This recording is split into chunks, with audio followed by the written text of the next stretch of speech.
Hi, I'm Lisa Ryan, Chief Appreciation Strategist at Grategy. Welcome to Employee Engagement Tips. Today we're going to start a four-part series of what happens when you show appreciation in the workplace. And you might be thinking, these are engagement tips. What does appreciation have to do with it? Let me tell you, everything. When employees feel ignored, unappreciated, or taken for granted, you know what? It causes your best talent to become someone else's. How can we prevent that? Well, we're going to look at the acronym SHOW. The S that we'll take a look at today stands for self. It has to start with you.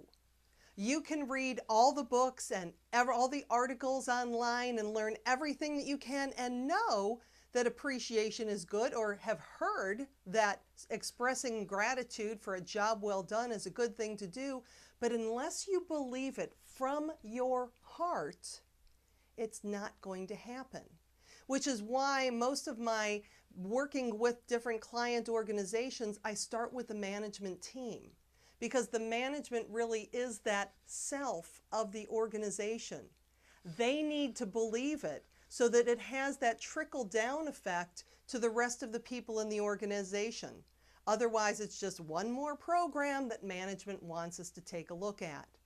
So how can you really believe that this works? You need to try it for yourself. And the single most powerful thing that I've ever experienced is a gratitude journal. Now you may be saying, she wants me to write? Yes.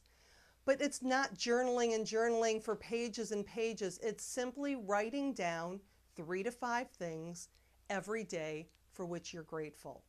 And it can be things to do with work. It can be in your personal life with your spouse, your kids, whatever it is, either first thing in the morning or last thing at night that you are thankful for.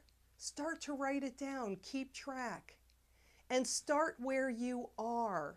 Believe me, I've been doing this practice for years now, and some days are much easier than others. But it's going inside. It's really thinking about the good that did happen and writing it down that changes your perspective. The interesting thing about writing down your gratitudes is you may not even feel much of a difference. But what'll happen is that other people will notice.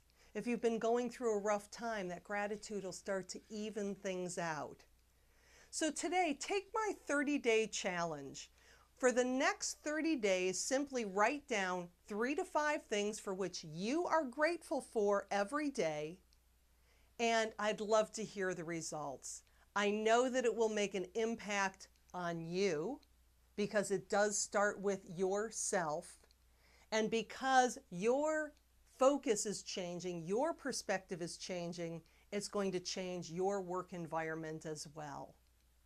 My name is Lisa Ryan. I'm Chief Appreciation Strategist at Grategy, and I work with organizations to keep their top talent and best employees from becoming someone else's. And I appreciate you. Thank you.